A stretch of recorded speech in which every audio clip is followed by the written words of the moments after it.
Smart FM. Smart Career. Halo Smart Listeners, selamat berjumpa kembali bersama dengan saya Tasya Rustama dalam podcast Smart Career. Di kesempatan kali ini senang sekali kita berjumpa lagi dengan Anda, dan di kesempatan kali ini saya punya tamu spesial.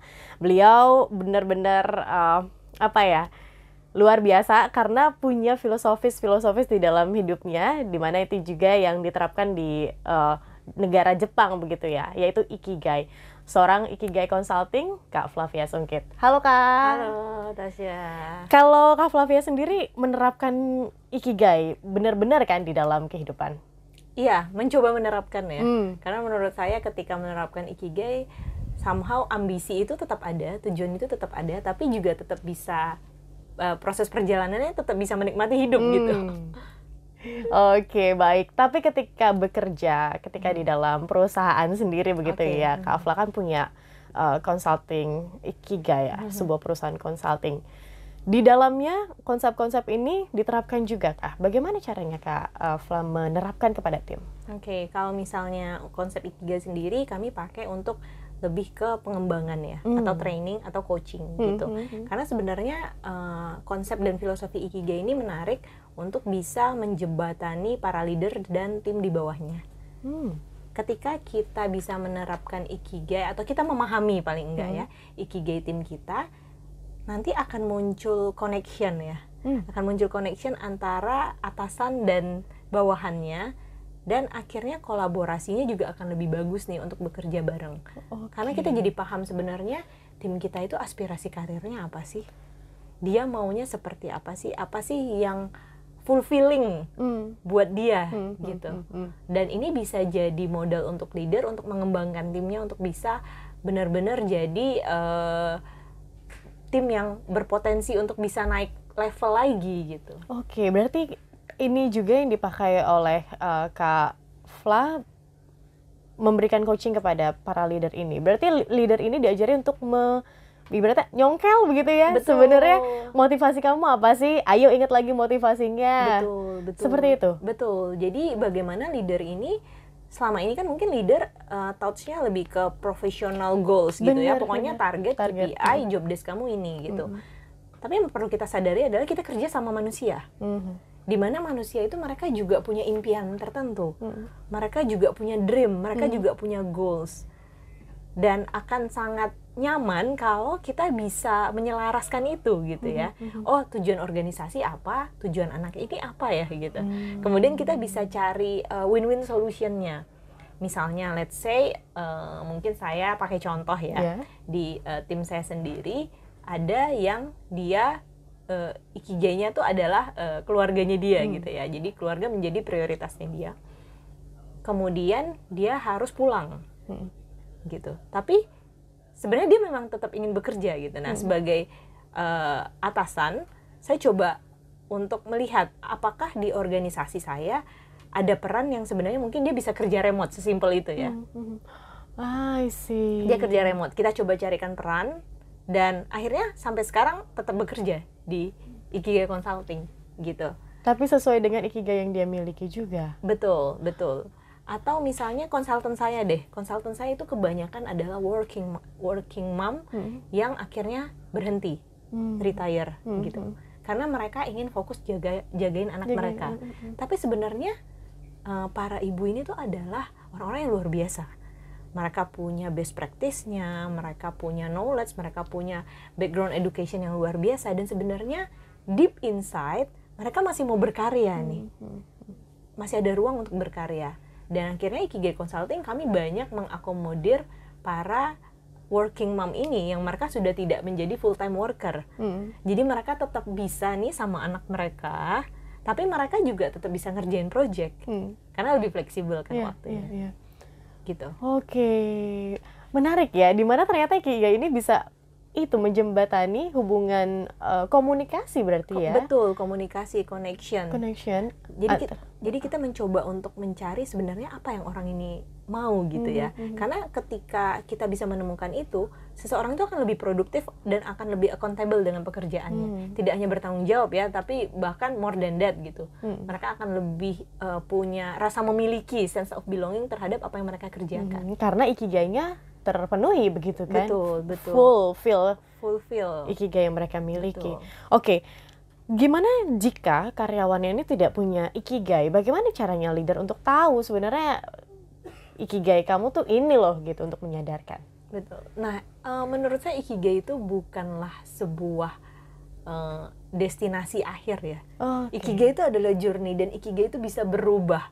Mungkin dulu saya waktu di usia 20-an ikigainya apa, sekarang di usia 30-an udah beda lagi gitu kan, karena kan proses hidup berjalan gitu ya.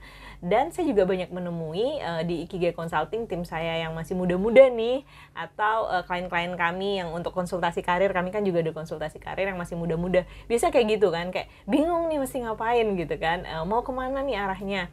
Nah, menurut saya yang terpenting sebagai leaders kita harus rajin untuk coaching dan mentoring, sambil kita melihat ketika dia mengerjakan project A, itu semangatnya tuh seperti apa ya, ketika dia mengerjakan project B, itu hasilnya seperti apa ya. Jadi saya ambil contoh, saya punya satu tim, saya coba trial nih untuk menerjunkan dia di beberapa project. Jadi kalau projectnya itu deadline-nya jelas, terstruktur, kemudian isinya itu tentang pengembangan orang lain, dia very happy di situ. Tapi kalau udah suka berubah-berubah gitu ya, tingkat kesulitannya tinggi, nah dia kayaknya udah mulai kehilangan motivasi ketika mengerjakan itu. Dan dia bilang, saya ya Bu Fla, saya tuh seneng banget kalau saya tuh bisa bantu di pekerjaan saya bisa memahami potensi orang itu apa, kemudian kita bisa kasih rekomendasi nih ke klien, oh orang ini mesti dikembangkan seperti ini, gitu. Jadi ketika dia ngerjain project itu dia lebih apa ya, lebih totalitas. Terus ada salah satu tim saya juga, tapi yang terbalik, kalau ngerjain projectnya itu bosen banget Bu, monoton, rutin. Saya lebih suka yang challenge gitu, yang rumit, yang unexpected. Saya suka banget ketemu sama para business owner. Karena ketika saya ketemu mereka, saya tuh belajar banyak. Kan udah beda nih ya. Nah, sebagai leaders kita harus bisa memapping gitu ya, membaca, membantu mereka, dan itu sebuah proses. Saya pun butuh waktu lama untuk bisa mengenal mereka lebih jauh. Tapi ketika kita tahu, kita bisa menempatkan tim kita di posisi yang tepat, sesuai dengan ikigainya, nah itu tuh akan menjadi hal yang positif banget kan untuk perusahaan sebenarnya. Menarik ya smart listeners, di saat gini Kak Fla, banyak perusahaan yang justru tidak memanusiakan manusia di dalam perusahaan ya begitu. Tapi Kak Fla di sini bilang bahwa ya ternyata ini bisa loh dilakukan dan bisa sejalan begitu kan sebenarnya. Betul. Karena sekarang ya smart listeners, kita lihat banyak perusahaan yang ya itu memberikan ya udah semena-mena gitu kan dengan karyawannya. Betul. Tapi justru dengan melakukan semena-mena ini ya tidak akan membawa hal positif di dalam perusahaan. Betul, karena orang akan bekerja as it is. Ya enggak nungguin tanggal 25 atau tanggal 1. Iya. Jadi kesenangannya ya dan jadinya beberapa orang akan jadi quote and quote hitung-hitungan, tapi bukan berarti dengan ikigai ini kita bisa jadi semena-mena dengan tim kita, enggak gitu. Tapi orang-orang itu ketika bekerja tidak sesuai dengan ikigainya kan ya udah akan as it is aja gitu kan. Jarang menunjukkan totalitas atau want to going extra mile. Sense of belongingnya nggak ada. Padahal kita butuh sense of belonging kan di dalam sebuah perusahaan. Betul. Makanya sebagai leaders bagaimana kita tidak hanya menjawab perusahaan ini maunya apa, tapi kita bertanggung jawab juga untuk mendevelop tim kita. Karena saya percaya bahwa leaders yang berhasil itu adalah leaders who can create another leaders. Gitu. Jadi menurut saya ngapain kalau misalnya kita jadi leaders, kita tuh nggak bisa menciptakan leaders yang lain, itu jadinya mandor gitu ya. Kayak mandor kan, yang penting kerjanya beres nih gitu ya, target tercapai udah gitu ya, that's it gitu. Oke, gimana budaya kerja bisa membentuk hal ini, Kak Fla? Ya, kalau menurut saya namanya budaya kerja itu harus dari atas. Top to the bottom. Top to bottom. Okay. Bukan kerjaan HR. HR nggak mau nih ngambil kerjaan gitu ya. Bilang, oh budaya kerja tuh ya HR lah gitu. Menurut saya enggak. HR tuh sebagai apa ya, jembatan doang gitu ya, jembatan doang. Tapi untuk budaya kerja tuh harus mulai dari atas sih. Dari top down menurut saya. Dari atas itu harus menjadi role model, harus bisa menurunkan ke bagaimana mereka memperlakukan tim mereka, bagaimana kepedulian mereka. Itulah budaya kerja yang menurut saya sehat, karena seperti anak kecil ya. Anak kecil itu kan role modelnya adalah orang tuanya, ya kan.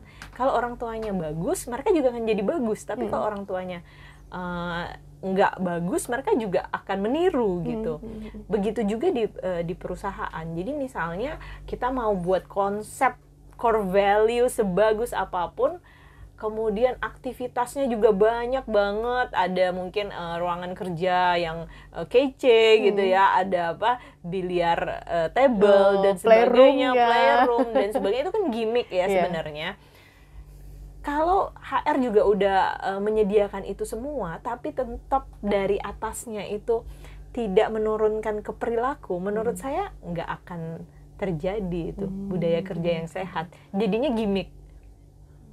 Tidak terinternalisasi.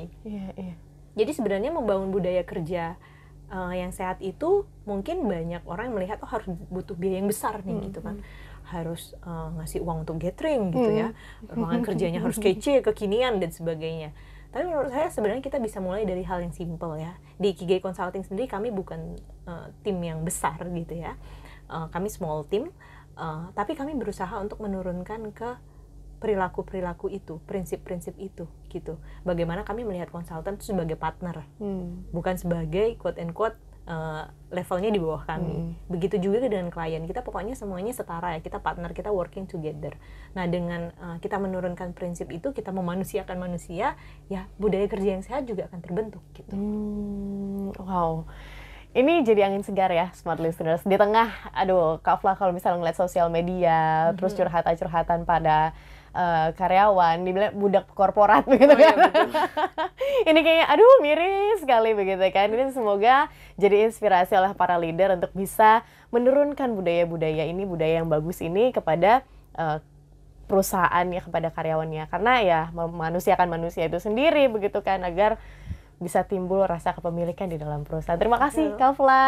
Sama-sama. Dan Smart Listeners, terima kasih juga untuk Anda yang sudah bersama kami dalam program podcast Smart Career. Di kesempatan kali ini kita akan ketemu dengan topik-topik lainnya. Dan kami harus pamit undur diri. Saya Tasya Rustama dan Kak Flavia Sungkit.